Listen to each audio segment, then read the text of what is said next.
Hi, Christine. Hi, Counselor Hightower. How are you? Doing well. How are you? I'm pretty good. Busy day, but good. I don't know if it's a good thing or a bad thing when Wednesdays are busy. Yeah, it depends.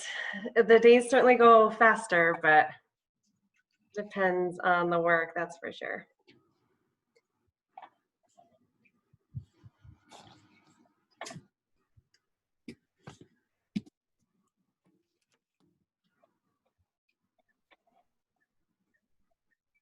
Hi there.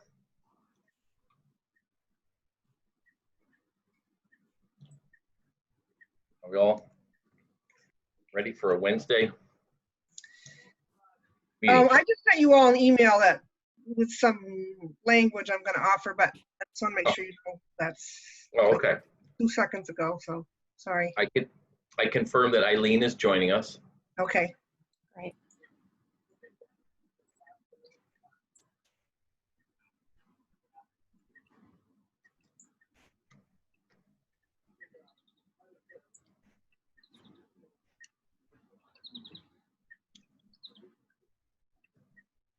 Does someone have birds in at their meeting?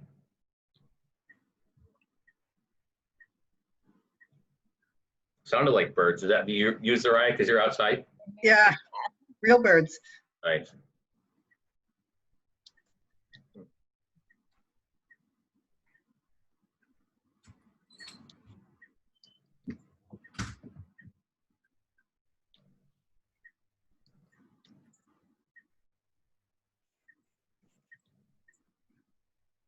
I'm going to check and see who else is joining us. I see permitting and inspections, Jess Hyman, Christy Delphia, and CC Irish is who I see. Just as a little update, we had a short little meeting this morning. I think you were invited, but didn't get there on the web page for the city. And it was Jess is leading the charge, and she'll be in touch with Christine. But we had some good ideas. So Great. Yeah, I was planning to attend, but the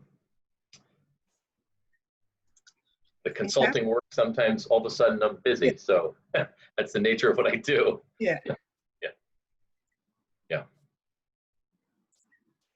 One of the things that got pointed out, and just passing this on to Christine, is that there's a number of things on the page that are kind of carryovers from the housing summit that probably need updating. So it's not around the landlord or renter resources. It's just a more general kind of where are we at with some of these things.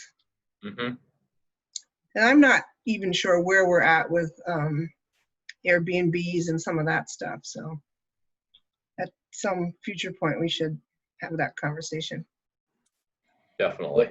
Yeah, and I'll wait for Eileen to come on soon and update you on this. But if once has to do with minutes for these meetings, but maybe Counselor Carpenter, once the meeting starts officially, maybe giving an update about the website. Okay. This will make more sense later once Eileen talks, but just a heads up, everything you kind of just said, maybe officially once the meeting is going so we can have it on the record for our minutes and everything. Sure, that's a really good reminder. Thank you. No, that's helpful. Yeah. We will we'll start now that it's 5:35. Let's get underway here. So we are looking at our agenda. We have approval of the agenda. So moved. Hightower moved. Councilor Carpenter seconded. All in favor, please say aye. Aye. Ayes have it. Okay. The public forum is, I believe, our next item. We don't have minutes from the last meeting. These meetings are getting so compressed in terms of when they are that I wouldn't necessarily expect it, but I just wanted to note that I don't think we have minutes on the agenda. So. Yes, so that's something we are going to discuss, I think, at this meeting. As far as we can tell, there aren't any minutes for these meetings as far back as February. I'm not sure when I took over if Ian was taking minutes and you guys were approving any draft minutes. I can't seem to find any anywhere. So I'm under the impression that they just don't exist. So that's something we're gonna have to discuss and resolve, of course. Okay.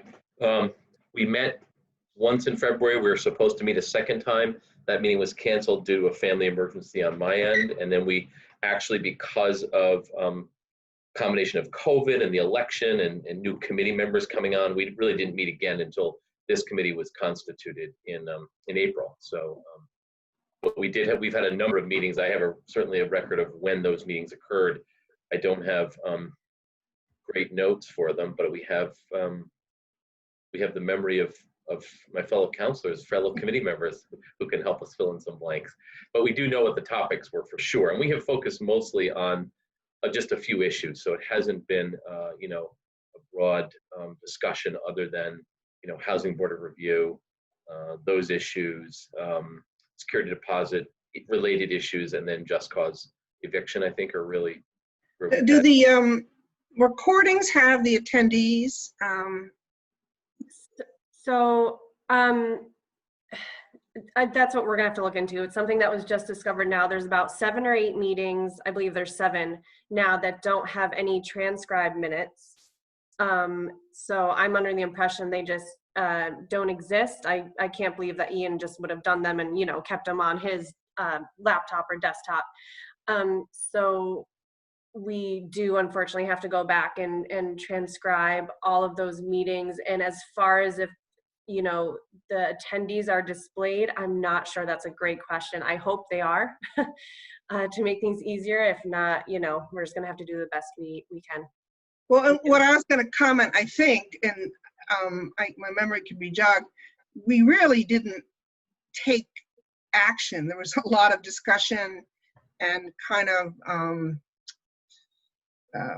what do I want to say, educational updates, but the committee itself didn't take a lot of action. So we can work backwards from the agendas, but we didn't really vote on much or agree to much other than a lot of conversations. So it's a good point. We did vote on the issue regarding increasing the number of units at Cambrian Rise. That was one thing. Yes. We actually voted to advance that to the council. And I believe we may have voted on the annual plan for use of CDBG dollars, as well as that enhancement money that came in. So we will have a record of that. And I maintained some contact with Ian. Christine, you may have already reached out to him, but I can certainly, if you've already asked him, I won't repeat it, but if you haven't asked Ian for any minutes which may be available, I can do that. I haven't asked him yet because this kind of just came to light, like I said, an hour ago before this meeting. So we are trying to track down, and I reached out to Ian a while ago, the meeting that I was kind of getting trained on, I believe it was June 24th. That recording was being recorded on Ian's computer, and we can't find where he saved it to the cloud or to any shared drive or city drive. So if you are reaching out to him, it'd be greatly appreciated if you could ask about the recording for June 24th, because we can, backtrack and get caught up on these minutes, but we need, at the very least, the recording. And that's the only meeting that we just can't find. We can't find it anywhere. Okay, no problem. Will do. Thank you. All right. Without further ado, let's go to the public forum if we could. And Christine, I'll let you sort of be the traffic controller here.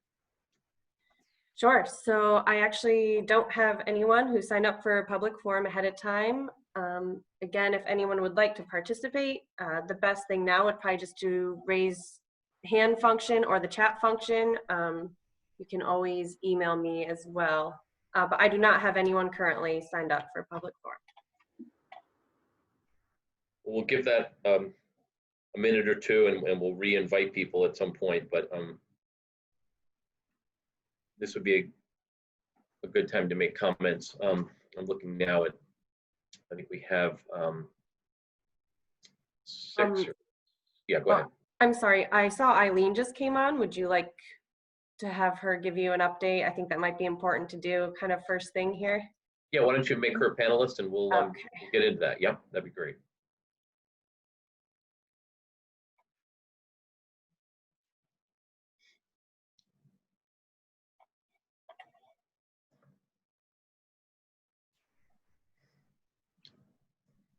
Hi, Eileen. Hello. How was vacation? Vacation was great. Thank you. Good. Welcome back. Thank you. Not Yeah. long enough. Not long enough, that's for sure, but But a break is a break. a break is a break and got lots of projects done. Oh, so it was a staycation. I hate that word, but yes, it was a stay at home and do lots of projects. Okay.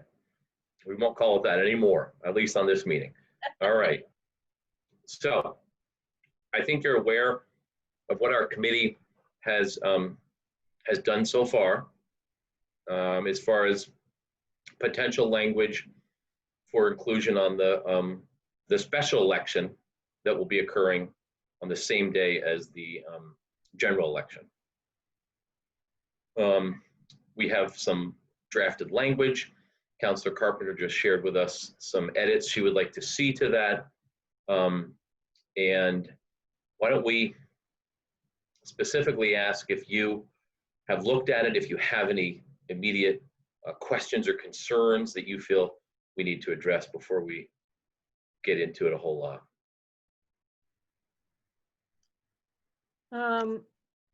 I'm looking at Councilor Carpenter's language right now.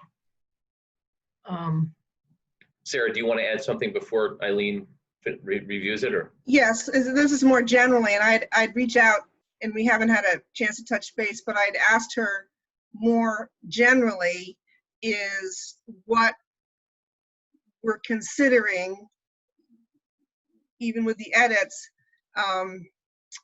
mandatory or enabling. That is,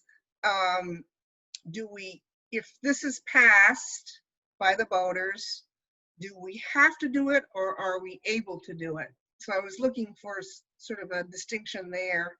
And then at some point, a comment on if we recommend language and then change our mind in the next month as a result of hearings, how does that work? Okay, that's the stuff Eileen is always prepared to talk about, is how you handle a language change partway through. She knows that's something we can talk about. I can answer both the questions actually. So your first question, mandatory or permissive, the way that this is drafted is it's amending section 48 of the charter, which is the section that gives the city council the authority to do things. So this amendment, either as currently written or as you've amended it, would not require the city council to do it. It would give the city council the authority to do it. On your second question, do you want to talk about that any further, or?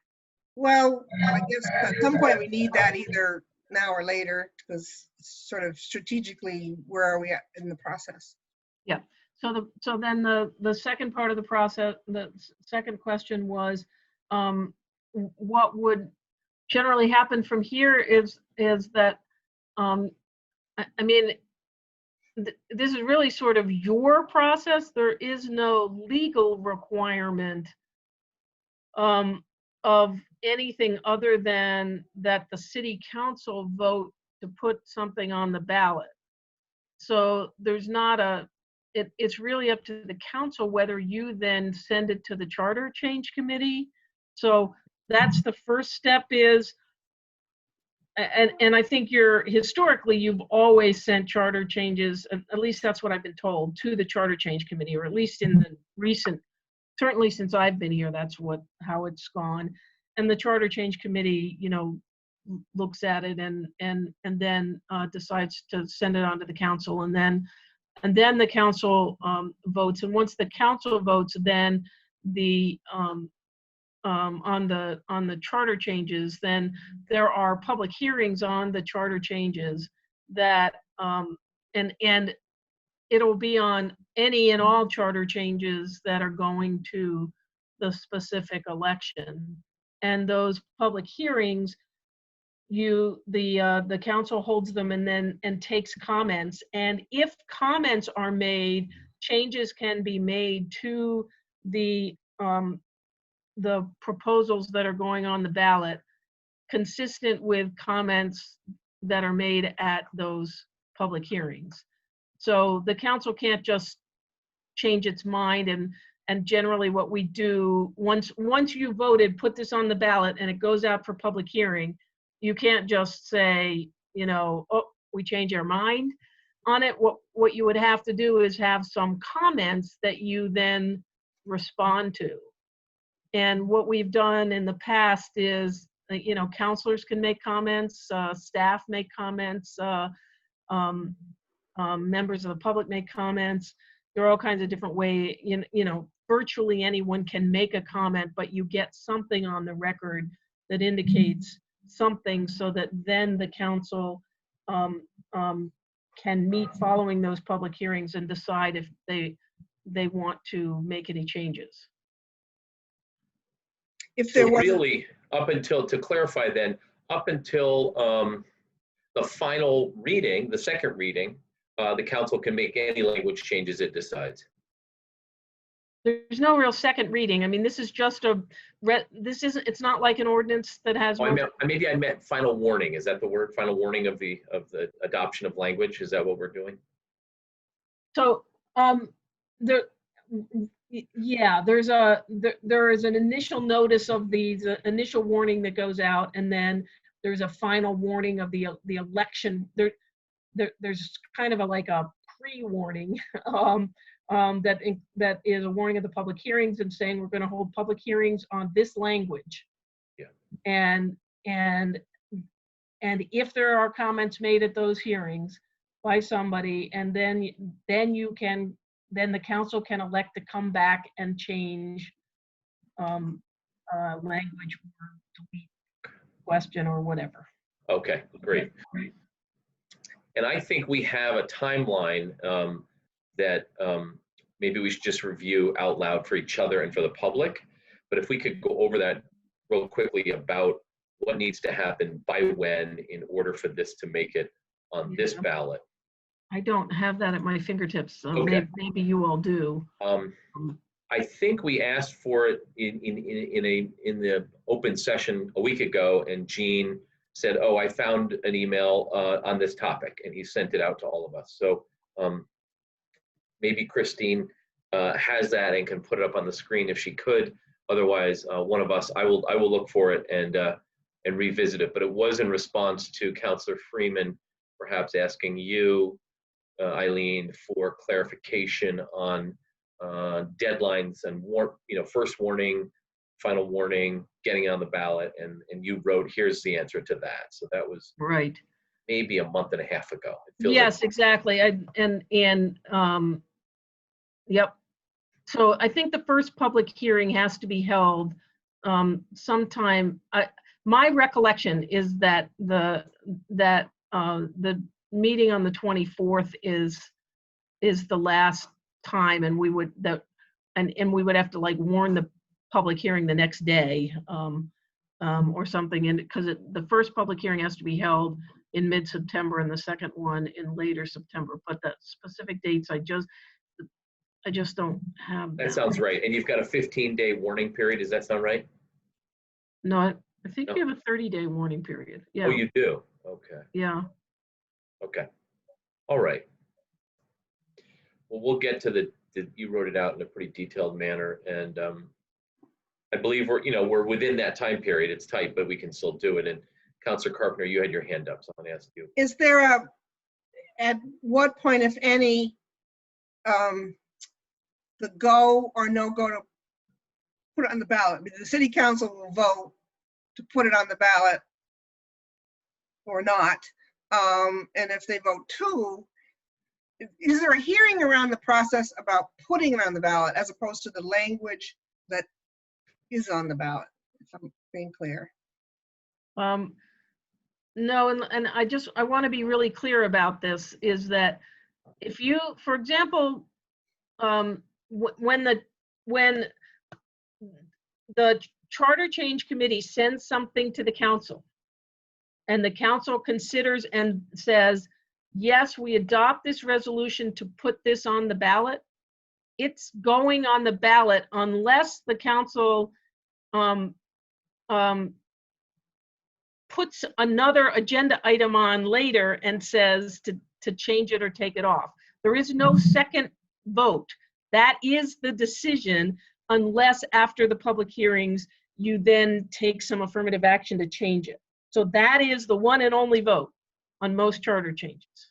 But I guess could you at a later date reconvene and vote to take it off, or no? Right, if based upon the comments at public hearing. Okay. Yeah, the majority of the council would have to vote to pull it off, but yes, that's simple majority would be Yes. able to do that. That's right. Exactly. Yeah. And that would have to be a council meeting before what date, or that's a date that would be? Yeah, I'm still having a little trouble finding the email. I apologize. I should have anticipated and gotten that together, but I'll find it. I can find it. with the timelines, but I think we put in there, but maybe not. I might not have given them the whole schedule. And Okay. I have several different emails from Amy giving me different schedules, so that's why I'm having a little trouble finding it. Okay, so the way this question is worded is really to give the voters the chance to weigh in, then give the legislature a chance to approve what is ultimately enabling language, then allowing us as a city to adopt an ordinance, I believe, is how this sequence would go. Is that right? That's how I understand what Yeah. I'm reading. Yep. So Which is really how we did in the early 2000s. We did essentially we increased the notice provision for terminating tenancies that are unwritten, actually, not written leases, but unwritten. We increased that notice period quite a bit. And in doing that, we went the same route. We got voter approval, legislative approval, and then we created an ordinance. yep. And that was both for rent increases and for a notice for rent increases and notice for termination. So we did do that. It's the same idea. Someone has just asked in the chat if there's actual language that could be available to everybody. So let's see. Christine, if you would place Sarah's, there's the original language, and I can't tell because I don't think it's underlined or anything or highlighted. Well, I had trouble with this version of Outlook. Zariah had sent something which was more informal, but a proposal. And then what I did is added some edits to it, and it's attached as a Word document to the email. You should be able to show the redlining. You can take control of the screen and pull it right up now, I think. Okay, now how do I do that? I have it up. Let me just share my screen. And then if you think this is what we want to share on the website, I can do that. It will just take me a couple moments. Is this the document? Yes. Yeah, she's got her name all over it. Look at that. So Zariah put this out after our last meeting, or more recently, but this was the language we discussed, and then Sarah's changes are highlighted here. I can see that. I hope others can. I don't know if everyone's screen gives them enough visibility. There we go. That's even better for these old eyes. Thank you. And Eileen, the one question I had on this, I don't know if you saw this already, or I don't want to take away from you reading it, was just the later changes where it says the ordinance may require. Would it be better to just say the city, or does it not matter? It should say the ordinance. Oh, it should say the ordinance. Yeah. Yeah, because the first substantive sentence says to provide by ordinance. So I think that reference was okay. I believe that works pretty well. Okay. Yeah. Okay. Yeah. So So does anybody want to, yeah, go ahead, Eileen. I have one question though about the sentence in the sort of in the middle, the new sentence. The ordinance may have provisions that could prohibit the expiration of a rental agreement as the sole reason to constitute just cause eviction or termination of tenancy. So you're saying that you come to the end of a 2-year lease and the landlord can't end the agreement? That the tenant would have a right to stay on? Like even That's if the the- landlord was planning to rent out property for 2 years and then use the property for some other purpose? That's the part that we decided would be the most contentious. And I also want to be clear that it doesn't mean that you can't change the agreement. It just means that you don't necessarily have the right to evict. So I'm not. Through no cause, exactly. Right. Right. Yeah. Yeah. So I find this, and I don't think that that's what you were confused by, Eileen. But I would say that I don't like the wording of the sentence just because I feel like someone who doesn't have that background going into this document could be confused by that. So. Yeah. What reasons, I added it in that Yeah, go ahead, Sarah.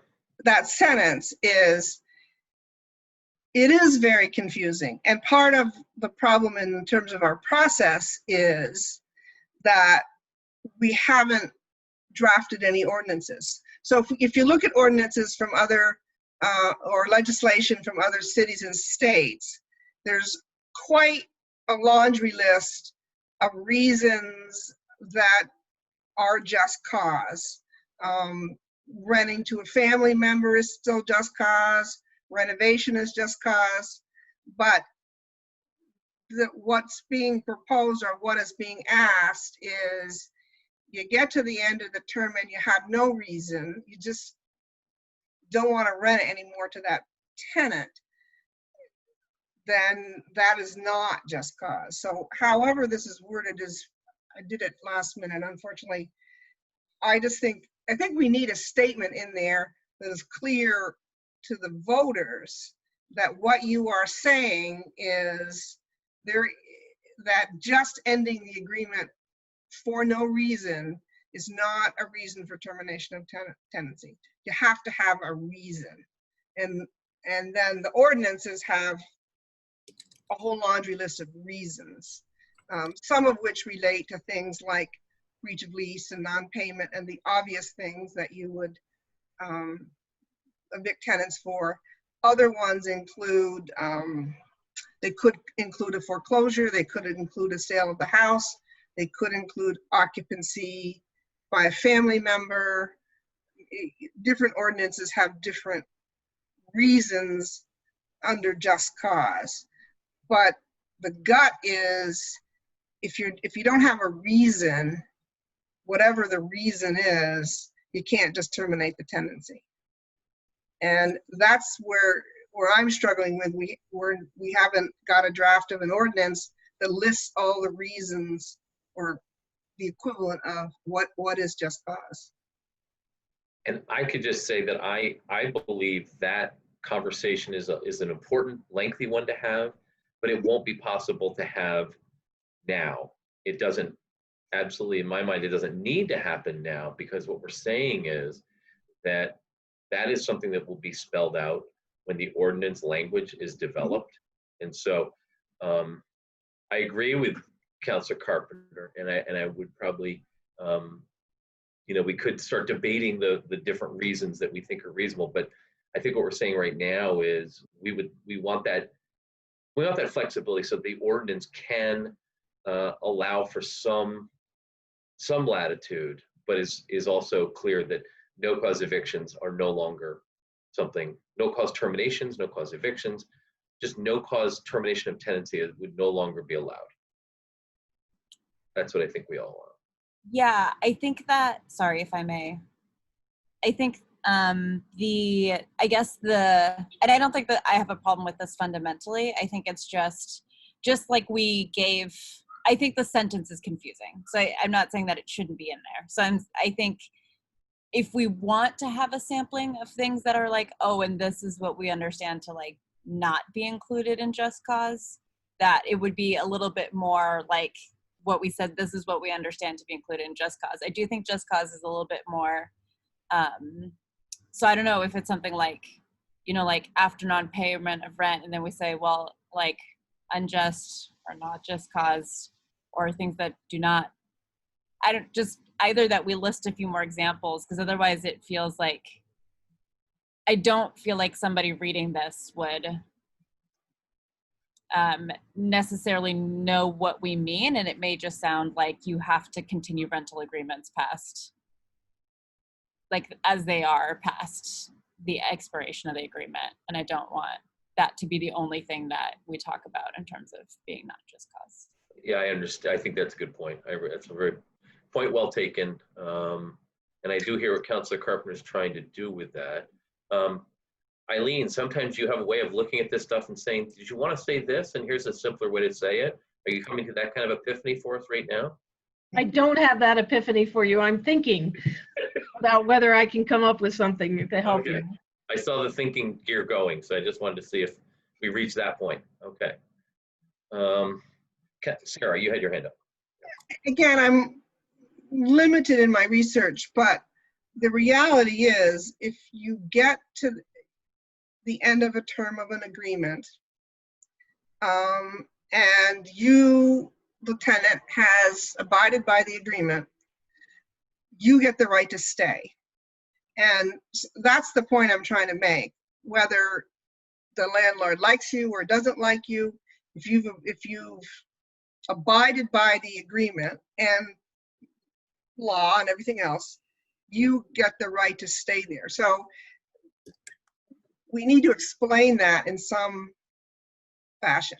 Yeah, so I would say something like, while evictions may, well, and I don't know what the word is for like unjust evictions, whatever, some phrase for that, whatever we decide that is, may include personal agreement, like personal disagreements, expiration of rental agreement, like A, personal disagreements, B, expiration of rental agreement. You know what I mean? That is just a little bit more of a, like, if we're trying to help the voter understand, I feel like calling out this one is confusing, because I think it's too much based on the debate that we had than on what a voter is bringing to trying to understand this issue.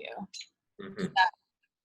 Does that make sense? Like, I feel like it at least needs to have some like, I understand why you would want this one to be in there, but it doesn't make sense to me that this is the only thing we're talking about if you weren't in this debate with us.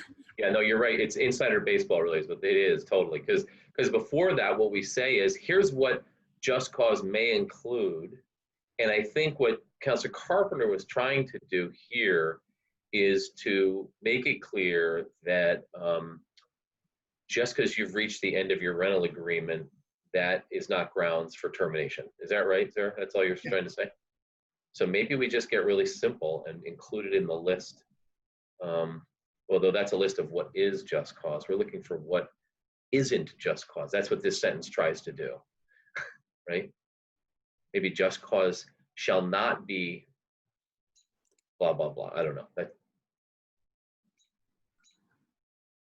You could put it in the negative. I mean, part of the problem again is all the legislation I've looked at, there's, first of all, in the just cause end, there's a whole litany of stuff and often exemptions and that kind of thing. So, and you know, you could flip it on its head on the other way. There would be other things that would not meet the definition of just cause. But, you know, the bottom line is to make sure everyone understands, and this is the primary reason for doing that. Just reaching the end of your lease term does not constitute just cause. Yep. Right.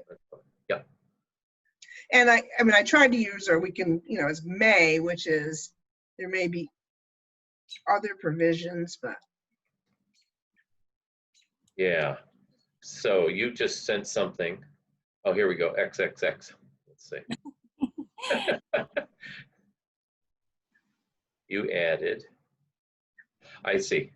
non-payment of rent, while evictions that are unjust may include personal disagreements, expiration of rental agreements.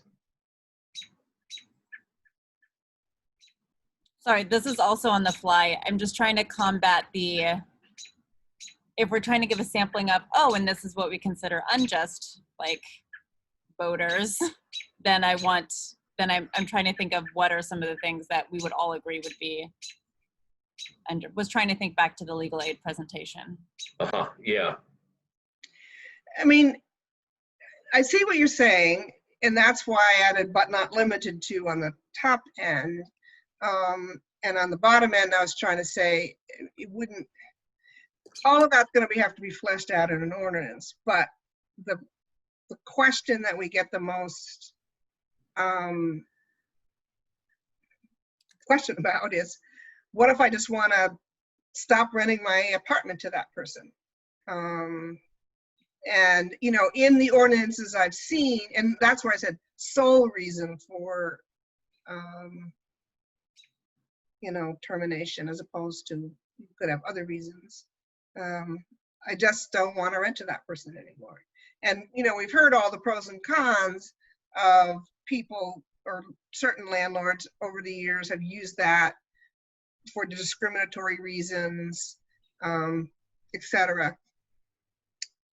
And we've had the conversation that obviously that's not allowed. And then the flip conversation of, you know, disagreements with a tenant can't, I mean, you can have other reasons for just cause, like nuisance in a building, continued, you know, I mean, there are things you can put in an ordinance to reflect that things aren't working out with the tenancy. I'm just trying to get to the point that you can't just, the landlord will no longer have control over the lease term.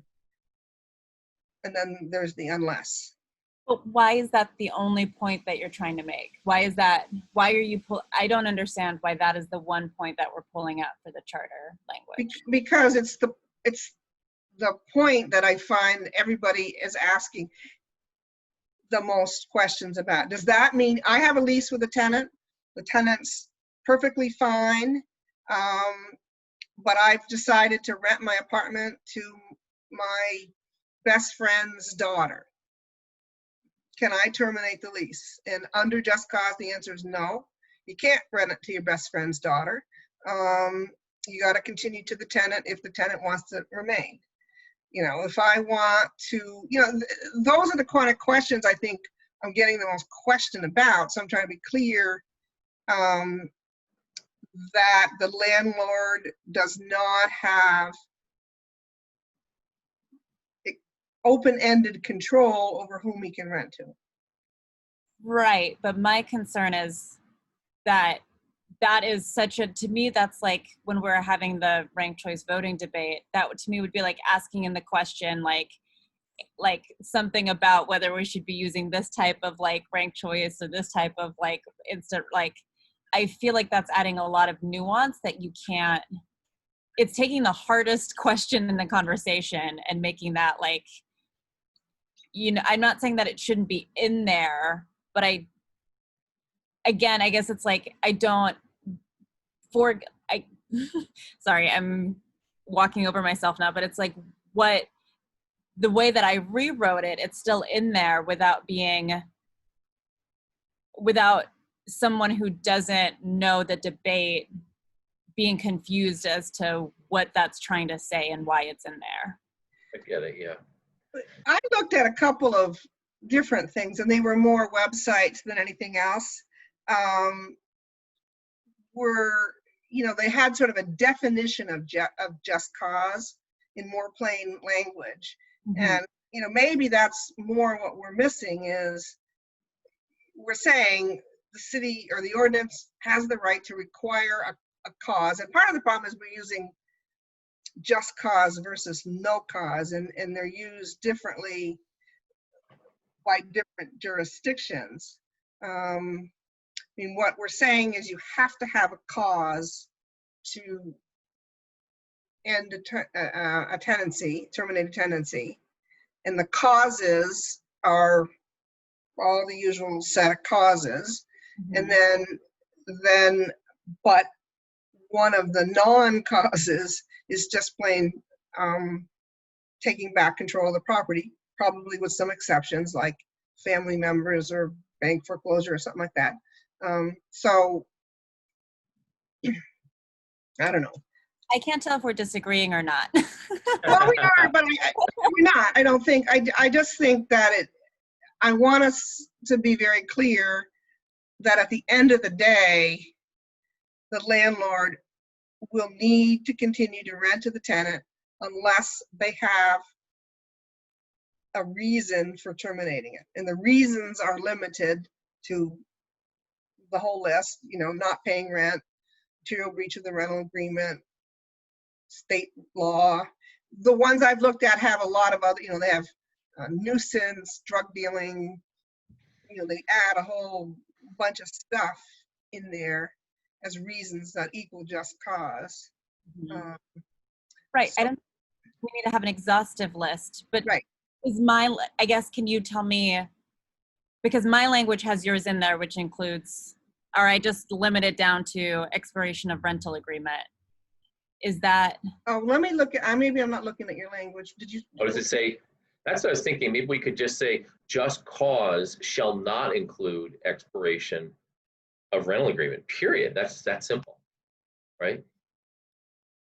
Yes, I think that would be better than what I have and then what Sarah had.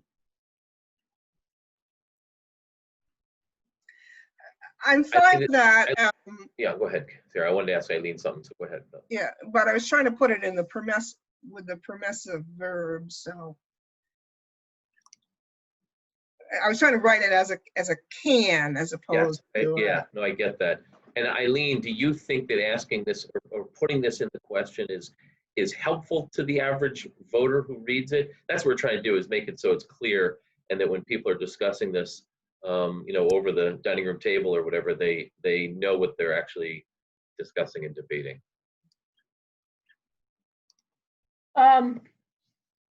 Yeah, I'm hesitating about whether it's clear.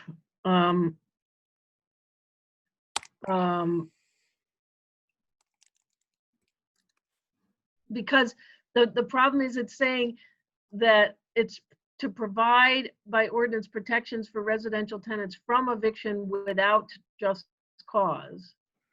And then you're proposing saying just cause.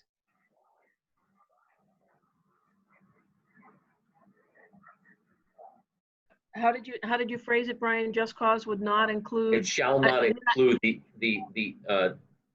expiration of a lease or something of the nature that it's not a reason. A just cause reason is not because, oh, we gave you a 12-month lease and here we are at the end of 12 months. Well, we're terminating the agreement because we're at the end of that. We want that to not be included. So it's not listed here, but we don't call it out. And that's what Sarah's trying to call out to make it clear. And Zariah has said, well, we're only calling it out in this way, and that this creates a little more confusion. So we're trying to call it out for clarity, but not create undue confusion.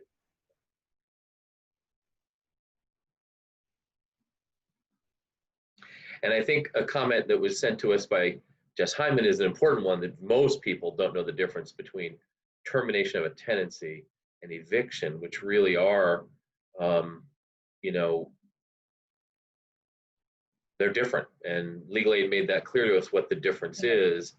So, we did go through that. I'm going to play a hypothetical. If this were to be law, and a rental property owner and the tenant there was just a conflict that they just couldn't resolve, and the tenant and the owner decided a mutual agreement to part company, but in doing so, the owner of the property said, listen, you're going to get your whole deposit, I'm going to cover all your moving expenses, I'm going to do this, this, and this. That's acceptable. But they just can't say to them, sorry, we can't come to agreement, so you're out of here, and give them, we're trying to take that no cause loophole and close that up. That's what we're trying to do. Okay. I guess, much as I hate run-on sentences, sometimes in these kinds of things, they end up being clearer. So rather than a separate sentence, maybe after the C non-payment of rent, you would say, comma, but from where just cause may include, comma, but shall not include the expiration of a rental agreement. That would be the simplest. It is still going to, I think, require explanation along the lines of what, but the language in charter changes often requires other explanation, and additional documentation to say what this means is. Yeah. Do you put that on the ballot itself, or? Yeah, this language is Everything on the that you ballot. have right here is going on the ballot. Yeah, exactly. Right. Oh, but the explanation, the clarifying explanation, no, that would not be on the ballot. That's different. Eileen speaking about, there's often material that accompanies a ballot. Right. And Eileen has to make sure it's not advocacy. It's not an advocacy piece, but it's a clarification for the voter. And we do that all the time. And that will be on for ranked, that'll be on for ranked choice voting as well. That will have clarifying language. Right. Can you give me more detail? So when I go in the voting booth, if I ever get back to the voting booth, there's a paragraph here with parentheses on it.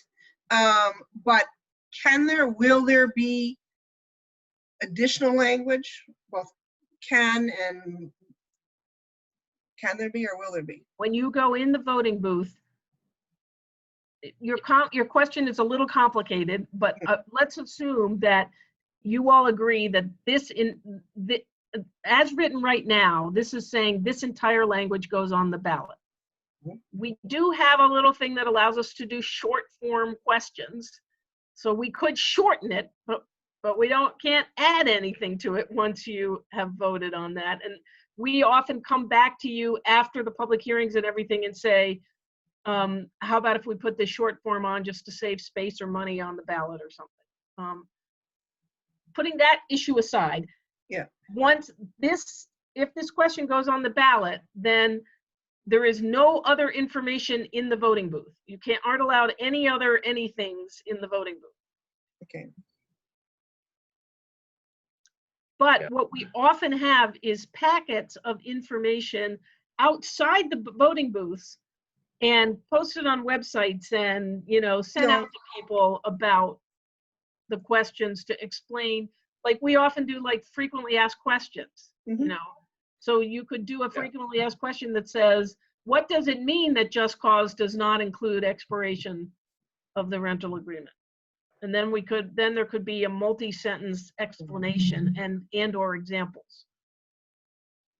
And since it's likely that the November election will be conducted heavily through people voting at home and voting at the, early voting will be heavily, I would imagine, used in November. Given what's happening in this primary, where more ballots have been cast statewide in the primary by early voting than were cast in the last primary entirely. Yeah, so if there's a lot of absentee balloting expected, we will have to figure out how to get additional information out to voters. And in the past, that's been something that is included as a fold, an item that gets added into the envelope. I don't know if that's allowed or not, but. To the envelope with the ballot? I don't think we can do that. Not allowed, huh? I don't think so. I think that's when you have those long versions. Like, this isn't an ordinance that's got like some of your financial, real regulatory ones have a lot of language. And then Arlene said they put the short form. I think you put the long version, but yes, that's right. This isn't that example. That's not. That's true. This kind of a item is somewhat different, I think. I would say it's likely, this is just a supposition, but I think it could be backed up, that advocacy groups will be sharing lots of information with voters on this topic. And they may present one view and another view, but still there will be a ton of information available on what this means in places where it's in place and and there will be some dispute over what it means, but there will be a robust discussion about what it actually entails. There may be, but because of kind of the rush to do this for November and the fact that we haven't answered tons of questions, I want to make sure that it's clear. And we're going to have, I think it's fair to say, a lot of voters who are just interested in the presidential vote. Mhm. And Yeah. so they simply won't take the time to be educated. And Mhm. that's one of my concerns about the November ballot. So I want to make sure that whatever words we have on the ballot is clear to all parties, what exactly this will mean. Did the simple language that Eileen added just help clarify that for you? Oh, can you repeat that? Yeah, I didn't write, I probably should have written it down while I was saying. So at the end of non-payment of rent, I you think I would say, last thing you said were, sorry. at the end of after non-payment of rent, that you would say, but just cause shall not include expiration of a rental agreement. Sorry, I wrote down may exclude. I don't know if that was you who said that or Brian. I think I said that. I'm That's putting fine. words in Eileen's mouth. No. No, that's fine. May not include the expiration of a rental agreement. That's more parallel because it says may. Yeah, it fits the other language, yeah. Yep.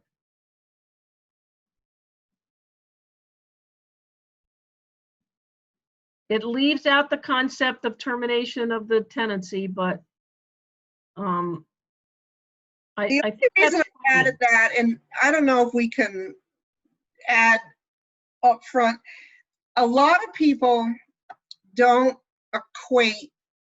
they equate eviction with going to court, Yes. not termination of tenancy. Usually, and this is where the confusion comes, a landlord will say, I'm not evicting them, I'm just ending their lease. And I don't know from a legal point of view if they're one and the same or not, but so I'm not evicting them, I'm just ending their lease.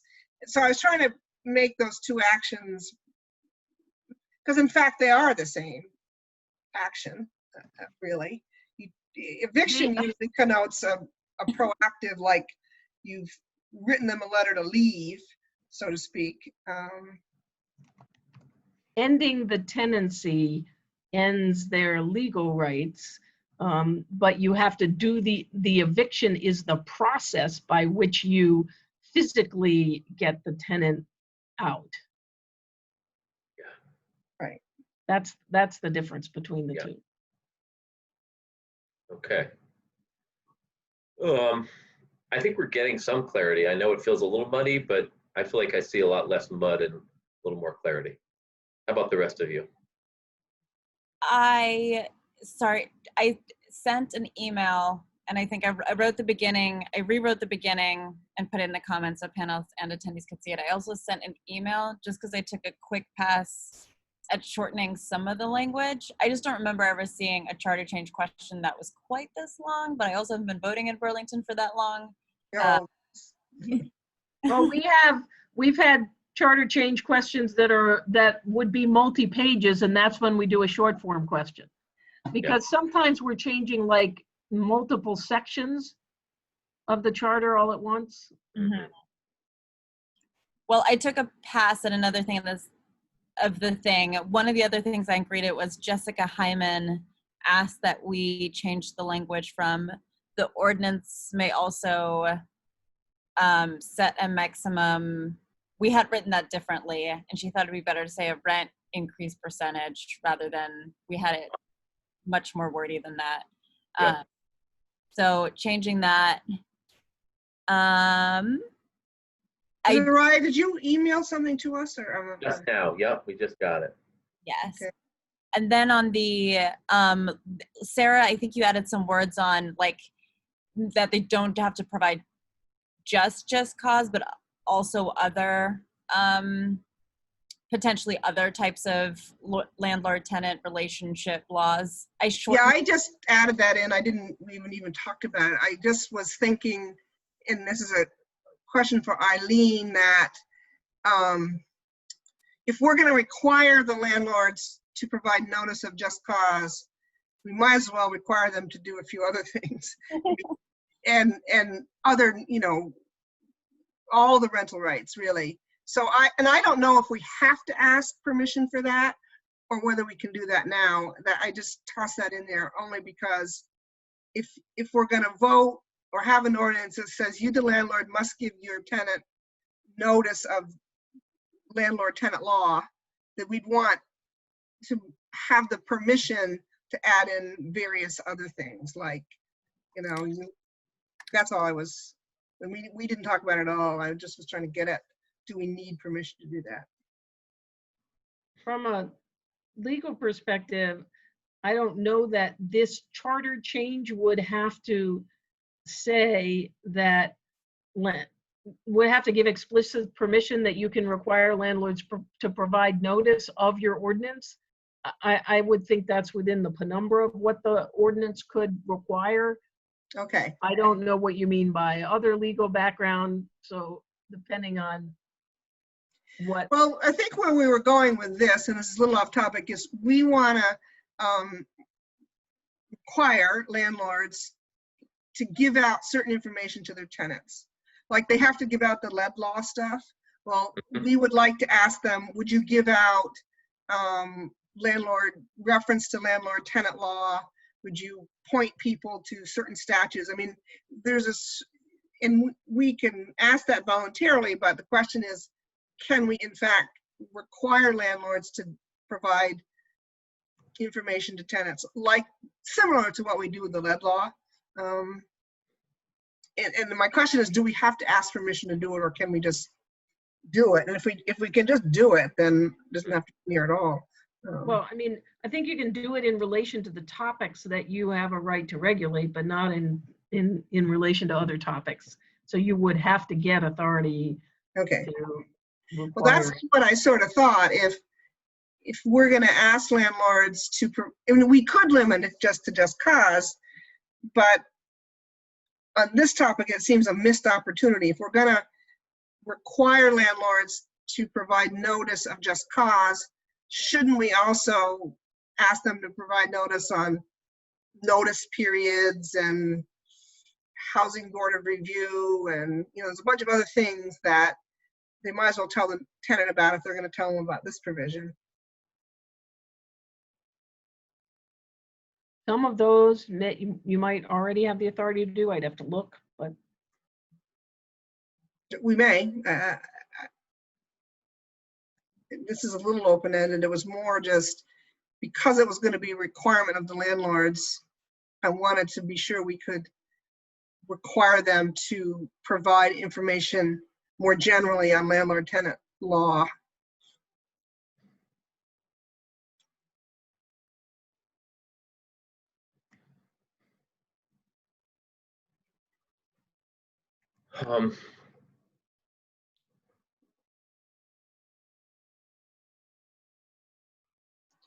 So I'm looking at Zariah's thing though.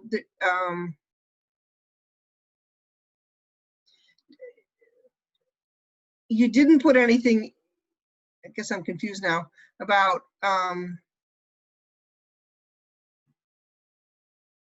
the expiration of lease term as not just cause. Oh, I see. Okay. It's there, yeah.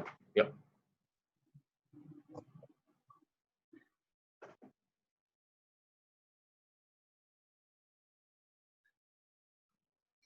What's interesting about the family status thing is it's not as much a fair housing question, but for instance, what if you're renting a 1-bedroom and you've got one person or even a couple in there, and all of a sudden the number of people, I guess, exceed the number, that would be a lease violation. So that would be that would be a just cause. So that's probably not the same as what is meant by the word family status. Yeah, I'm not sure what that means, actually. I'm happy to delete that part. I was just trying to think back to the presentation we got and some of the things that legal aid pointed out. I'm happy to leave it at AB if we can't think of another one that we agree on. I just more wanted to shorten that, Yeah. the previous sentence.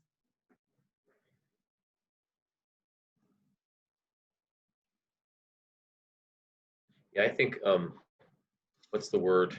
Maybe we can get a little help from somebody here, but if somebody does, add people to the apartment without permission, there's, they're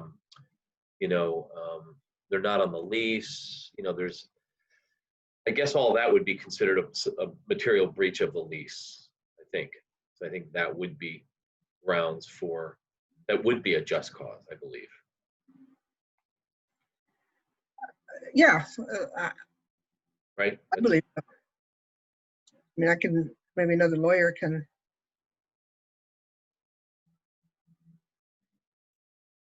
Yeah, typically a lease does say who's included when they are renting, and if you want to add somebody, you can request it, and you can work that out if it's agreeable, But I think if somebody does it and doesn't obtain permission and doesn't, that is usually one thing that is regarded as a violation of the lease. And if I don't want to add confusion, so again, happy to just take out C and B with a period. Well, what do you all think? Does it clarify or does it muddy it a little bit to have it in there?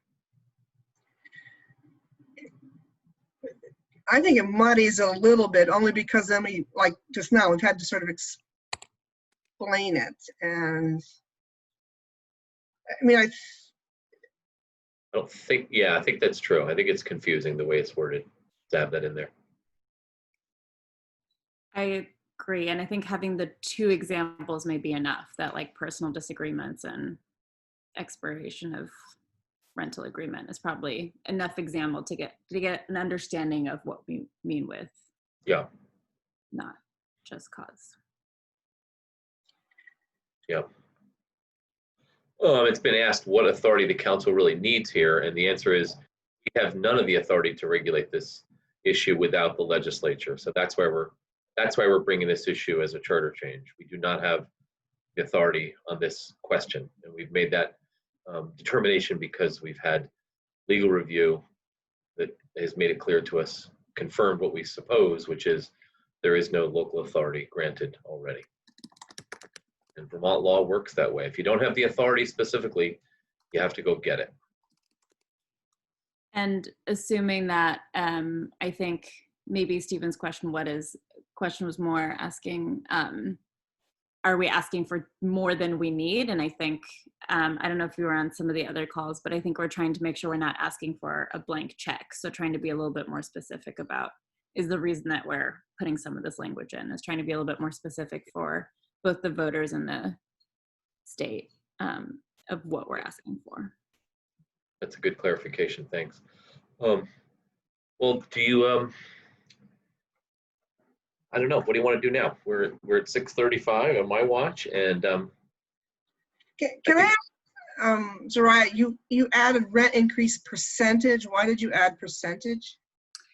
Let me go back to the original language that we had. So this was a recommendation from Jess from CVOEO, because our original language said, said this, a maximum reasonable rent increase in excess of the current rent, which I didn't talk through this with her, but I think it's just, it just says the same thing, I think, without.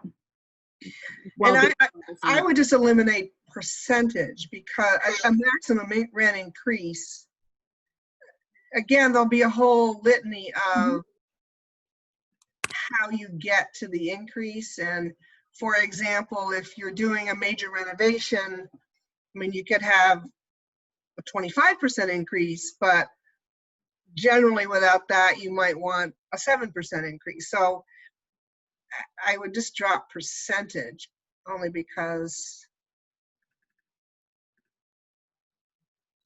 we haven't figured out the methodology for what would be a reasonable rent increase. And it could be multiple.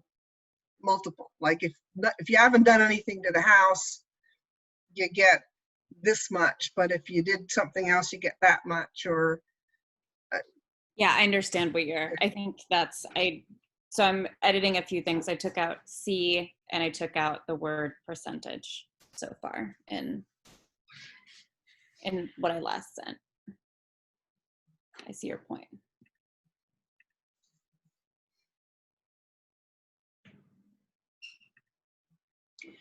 Kind of continuing on, so just my comment about the ordinance may require landlords to provide notice of just cause and other legal,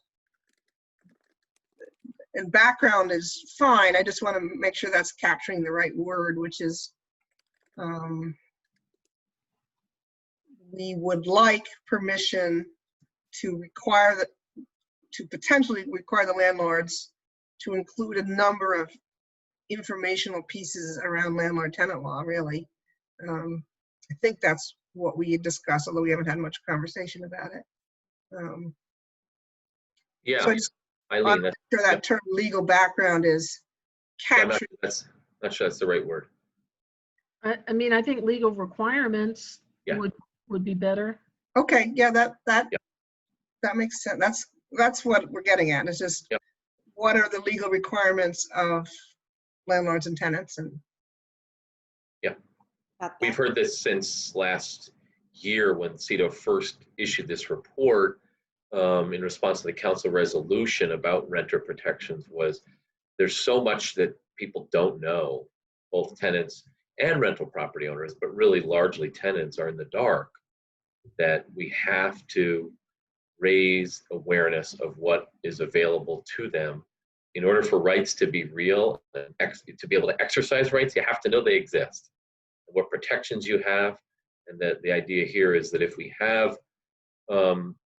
closed this loophole, tenants have a less of intimidation factor in terms of exercising the rights that they now are aware they have. So I think that's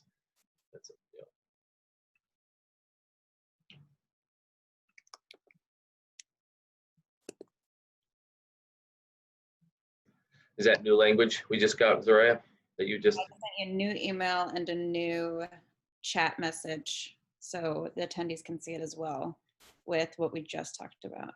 And the chat message has the same language as the email? Correct. Yeah. Okay.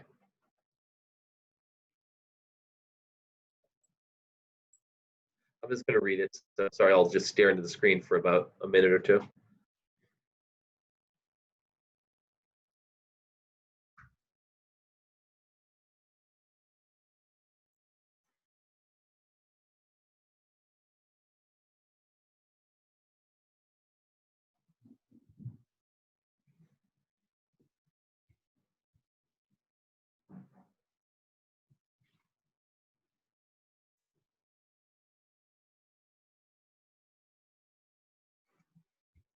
And that last sentence, the city may also add reasonable methods of electronic notification to required landlord-tenant communications, is in response to an issue which was raised by a Burlingtonian who it didn't even indicate if he was a rental property owner or a renter, but he said the existing requirement that that notices be mailed to the last known address and all that stuff around returning deposits slows down the process for both sides, and that it was a desire for the city to kind of update and modernize if a renter and the rental property owner are communicating through other means like email, that electronic communication be permitted as a way to continue that communication. It was really just a way to give. Right now we don't have that ability, and Eileen looked at the issue. And so that's why that last sentence is added in here. And Sorry, Council. Yep. Yeah. I guess my understanding of that question is that I thought the way this is written, it says that the city can add electronic notification to the existing state requirements. And my understanding was that this request was to substitute electronic notification for the required delivery of the list of security deposit withholding at the same time that you give the check. I mean, I think what you're trying to do is have it be inclusive, not eliminating the other option. It was intended to be an additive, not replacement. But I guess what I've been saying is I think the folks all I mean I think anybody can already do that. There's nothing to limit your ability to use electronic notification on top of the state requirements. So you don't need authority from the legislature around that issue. People can choose to do that. So it's only if you were trying to change what the state requires to a different means of notification that you would need to have authority. Okay, Councilor Carpenter, did you understand that issue to be a substitute for or in addition to what is currently required? Well, I wrote it quickly and I apologize. I more generally, the whole brave new world is communicating electronically, so it's reasonable in certain circumstances to allow it. But I see what Eileen is saying is then they'd still have to do all the other stuff, and that might be counterproductive. And I know that there are people, I'm on the board at Northgate, and we have 336 apartments at Northgate, and there are a sizable number of people who don't use a smartphone and don't have internet access, and they're not about to. So we can't have it be a replacement of written notice. It just has to be an augmented. You can do written notice and you can do electronic. You're going to get your electronic communication in a few minutes, and you're going to get a written letter in a few days. That kind of thing, I guess, is what it would be. So it'd be a little bit of doubling up methods of communication, not using one versus the other. I do think that this is important. I also only skimmed the communication that we got on this.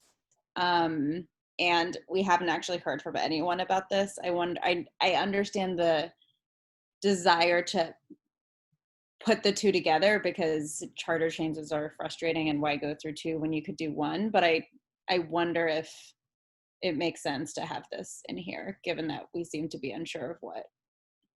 Good point. I mean, Eileen says we have the ability now, but you have to do both. You can't replace one with the other. And I think I'm probably more convinced that the protection needed for those folks who aren't digitally oriented and aren't going to go that route, we need to make sure this covers them. And that's why the physical written notice is still the best thing from a consumer protection standpoint. I'm just curious, and I don't have a strong feeling about this. This is a more general legal question for Eileen. Is in legal circles, are they moving to methods of electronic notification that are legal? I'm just sort of curious about that because. Sure. Yes and no. I mean, for example, in the court system, there are lots of people who need to access the court system who don't have access to electronic means, and so it's voluntary. So you can elect to receive notices electronically or not, and so that's always one thing to consider, that the tenant and the landlord could agree to have the notices go electronically. I'm concerned that would lead to a lot of disputes and/or tenants being pressured by landlords or something like that. That might not that might be more problematic than what it solves. But that is an option that you could ask for permission to change it so that the tenant and landlord could agree that these notices be sent electronically. That's all right, That's 'cause kind of how the courts have addressed notices, is that somebody, when they enter into the court system, can, signs off and says, yes, I'll accept electronic notification. Councilor Carpenter, do you see the confusion that may arise that Councilor Hightower mentioned? I'm starting to hear that and wonder, we've already got a complicated concept. Maybe we don't want to try and tackle this one in the same question, do we? I'm okay with that. I mean, I think it was a reasonable request because it's a mixed bag. I mean, some people only communicate electronically. They don't get mail. They don't look at mail. They just text and email. So it's sort of double-edged sword. And I think I don't know how to word it in there on a short notice. I mean, I think the world doesn't fall apart around it. Actually, this is an odd question because, I've pushed around the fact that I don't feel as much need to speed this up for November, but there in fact will be an opportunity in March to do something. I suppose we could just add it then and add it separately. I mean, it's sort of an odd little thing, but I guess we could do something in March as well.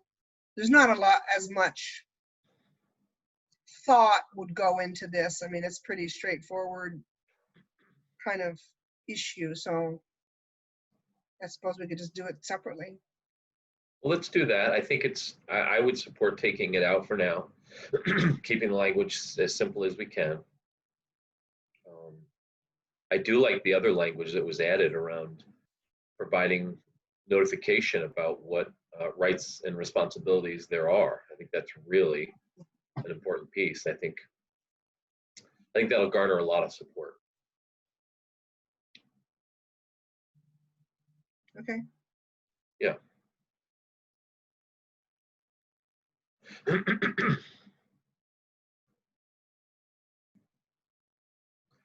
Okay, so if we were to say all three of us like this language and we're ready to pass it on, Eileen, I believe a next step would look like essentially referring it the charter change or back to the full council for action to then refer that to charter change. What would you? So let me ask you, I mean, today it's Wednesday night, so we're outside of the deadlines to get on this council agenda. So the problem is, I don't think that you can put this on the 24th agenda and get it referred to charter change and get it done in time.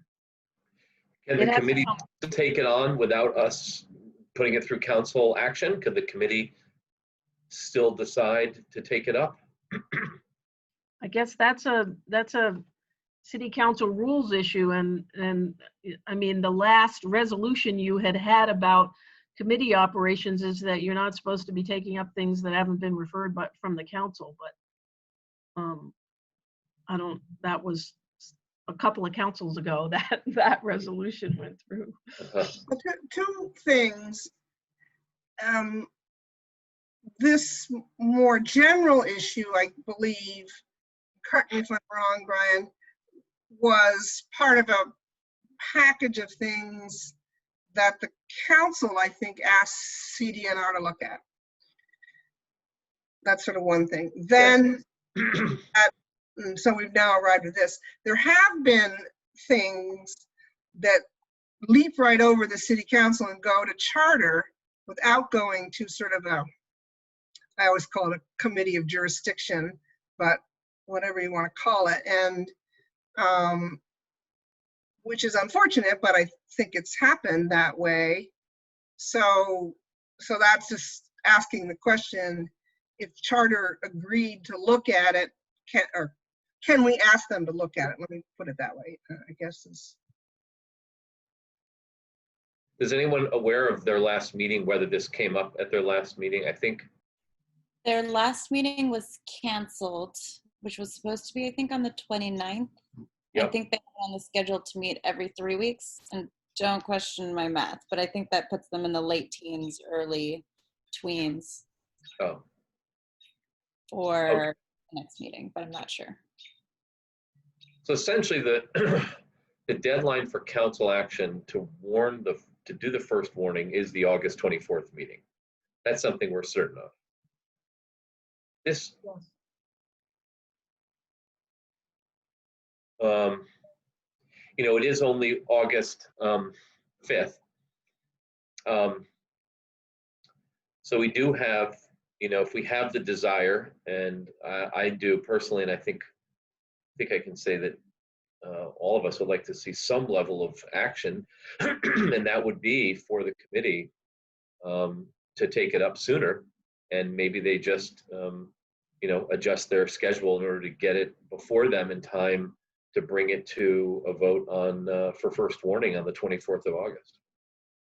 Let me ask you this question. Usually the charter change committee, the things that, at least since I've been working with the charter change committee, the charter change committee doesn't usually work on things that have been already worked on by another committee.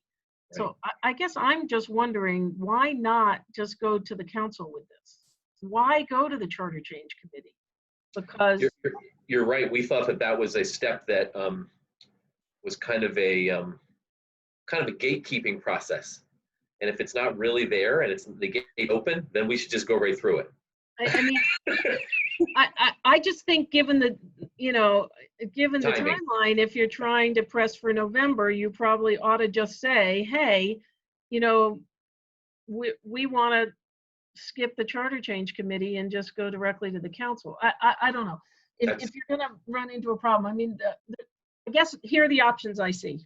One is that I'm just trying to think about my work schedule tomorrow, whether I could draft a resolution tomorrow in time to get it on the agenda, and that you ask President Tracy to waive the late edition of it. I mean, and we have done that before. That's something I can say we absolutely have done before, which is if a committee is meeting in the week before a council meeting, but couldn't do its meeting in time to know it was putting a resolution on that. So if I could get a resolution together tomorrow, if you all vote today to send this language to it, and then I would just circulate to you all a resolution tomorrow, and you would need to commit to look at it and say, yes, that's okay. That's an option that I think I would favor that option. I want to hear what other committee members say. I am concerned that we're jumping over charter change. I mean, we're, on one hand, we wanted to provide them with ready-made language because they don't have the background. On the other hand, we've sort of... Right. So this would not jump over them. This would be something that went on Monday that refers this to charter change. Oh, okay. Week, yeah, for like next week, though, yeah. Yeah. Okay. Exactly. And then you're going to list a few options. I'm sorry I interrupted you. That was my bad.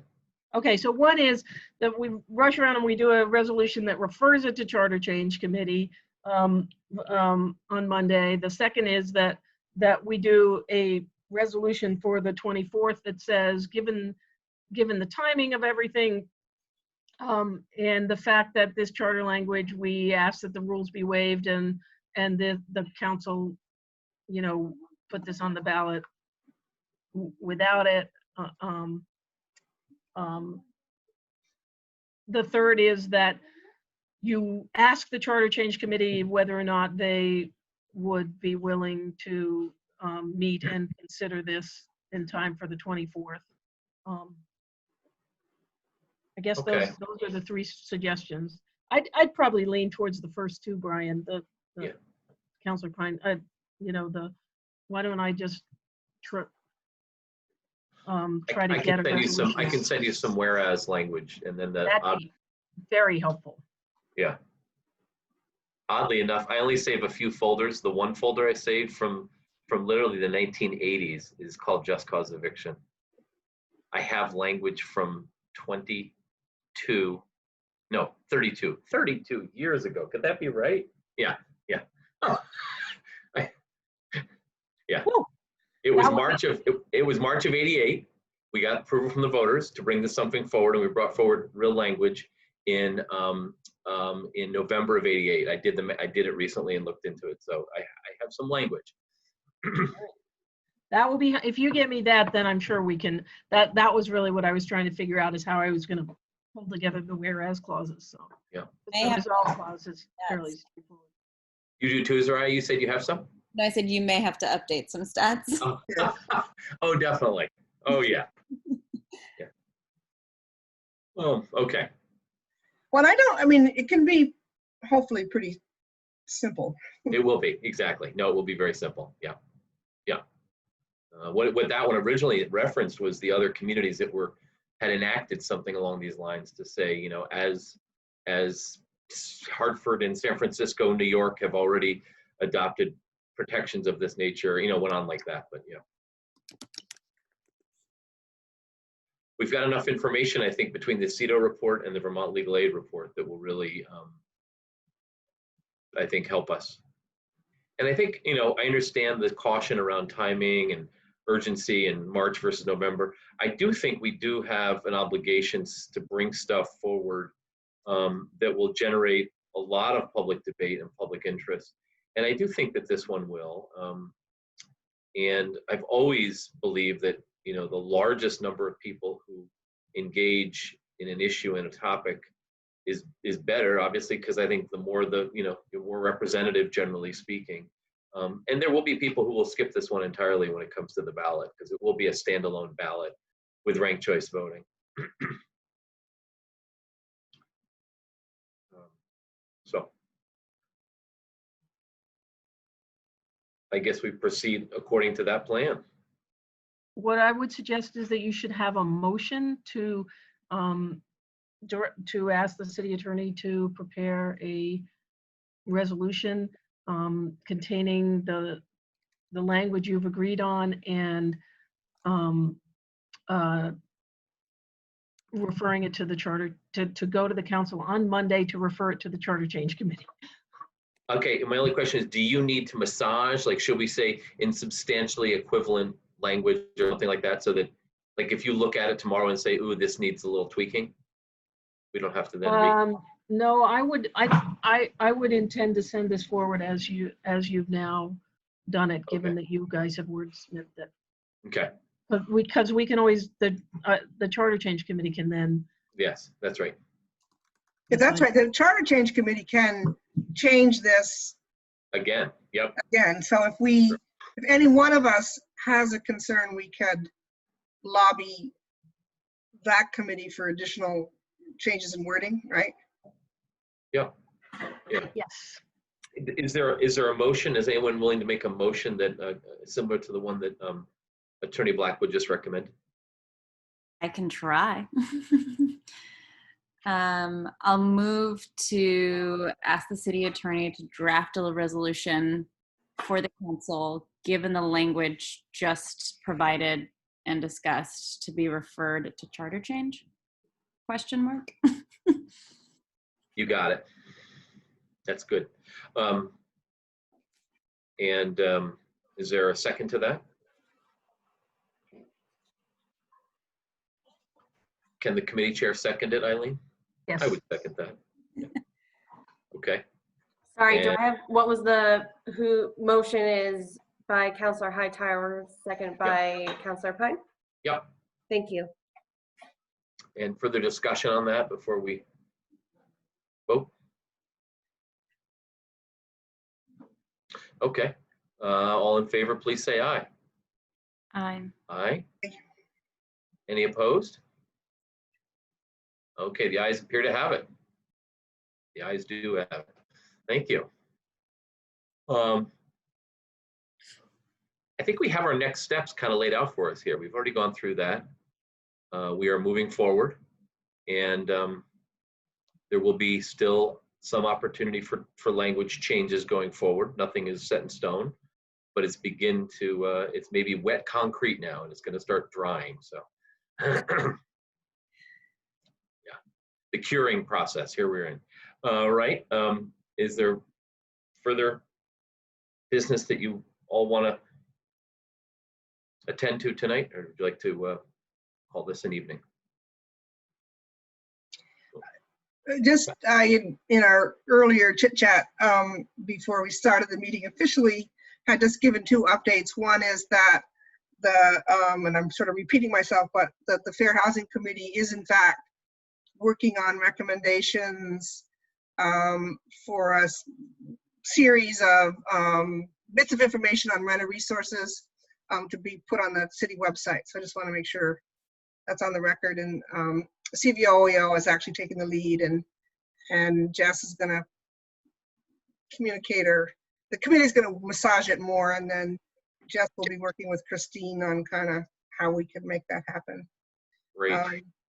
And then the other was not really an update, but just in the course of that conversation, for our future reference, was a suggestion that there's parts of the housing policy side of the website that probably need to be updated, and just keep that in front of us as something to do someday. Yeah, thank you, Sarah. That's really helpful information. I'm really excited that the Fair Housing Committee has become, activated, and I think that's great. I think we need more focus on this, and as we attempt to address racial justice, fair housing includes more than just racial justice, but it's a huge issue, and I think we have to kind of redouble our commitment on that.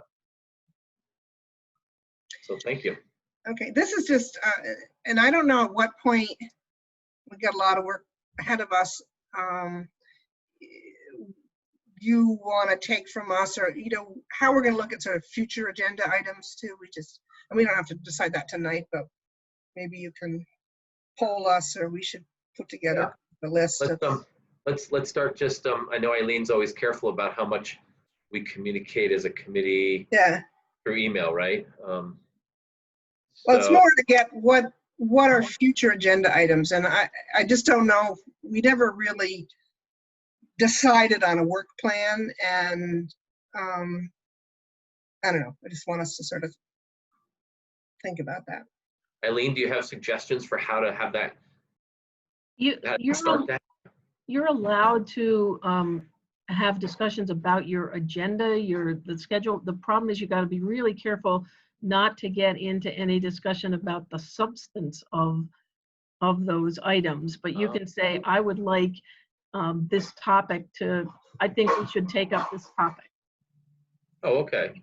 Can't get into you can't get into discussion about because blah blah blah blah blah blah blah, and this is what's so important about it, and here are the details of it.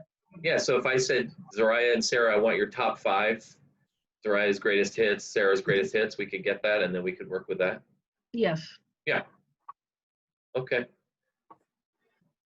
Let's all do that. Let's all add to a list and start that process if we would. I think that would be the way I'd like to start that, if that's okay. Does that sound acceptable? Yeah. Apologies, I don't know this, but how much do we just kind of have pending on the council list? Do we know that? I have to go back and consult that. It's called the accountability list, and we do have a few on there. It's a good reminder. We have been trying to tackle these issues, but we have some stuff that's already kind of laid out for us, and I'll put that on the list actually. Thank you. Yeah. We don't have to decide this tonight, but in terms of this particular issue, the just cause, there will be at some point, if it passes, a ton of work for somebody to do. And I don't know quite how that happens, but I'm just, and that's a year from now, but planning ahead for somebody. So we just should sort of ponder that a little bit. Yeah, good point. I do have a sense of, and this is partly, I'm hopeful, but I wouldn't say I'm optimistic, but I'm hopeful that if the voters approve this in November, we get some action in this coming legislative session. I know it's the first half of a biennium, and they often don't like to move too fast. They want to kind of consider these types. This is going to be a controversial issue in the legislature. This won't be a slam dunk. Believe me, I was there when they debated other tenant issues, and it is very contentious in the legislature. It's an issue that I know will be difficult, but we will have conversation. They will schedule hearings on this next year. There's a guarantee next session in the January session. So we will definitely be working on that angle. And Christine, you just came in to view and raised your hand, so go ahead. Yeah, we touched on it a little bit while we have Eileen. As far as open meeting law is concerned, I just want to make sure we're successful in moving forward, and me especially in staffing these meetings. Specifically with this meeting, some questions came up. I was getting some emails from attendees asking about things that were being discussed. As far as like content goes, that was maybe being emailed before this meeting between counselors and outside organizations. And as far as like how that material, where and why wasn't this material available to people who are attending this meeting? So Eileen, I don't know if you could give some clarification just for us to be more successful moving forward with these meetings on that. So the reason that I was glad that Councilor Hightower was able to put the language on the chat is that when you are discussing a specific document, a specific provision or language, that needs to be available to the public. And right now, because people aren't there in person, it has to be somewhere either visible, like putting it on a shared screen, or in the chat, or whatever. I was going to say when you were emailing that we needed to get it in the chat, and then you did it anyway. So that needs to be available. Counselors are allowed to communicate with other groups outside individually, one-on-one. But again, if you're sharing that with the other members of the committee, I would generally recommend that you forward it to Christine and let her put it up on the Committee website. Committee web. Yeah. Thank you. As documents to be considered. So that's how I would generally recommend that you make sure that information is gotten out there. All of your emails where you're communicating with those outside groups, and all of your emails where you all are talking about an agenda are public records, and anybody can request those documents from the city. Yeah, thank you for that. I'd be happy to share every single thing I've ever said about this topic. And I would say if there was any violations, it's because I, as the chair, did not make it clear that we were not following the rules. If we didn't follow them, it's because I didn't make that clear. So that was all on me. Yeah, nobody on the committee gets any blame for that. It's all me. Thank you. All right. I think we're ready for adjournment, and we will again share our top 5 or 6 or 8 or 10, whatever it is, with each other, and we'll start that process. All right. Motion to adjourn. So moved. Councilor Hightower, Councilor Carpenter, you're good. Okay, all in favor? Thank you. We've adjourned. Thanks, everyone. Thanks for the discussion. Yep. Thank you, everybody, and thanks for participating.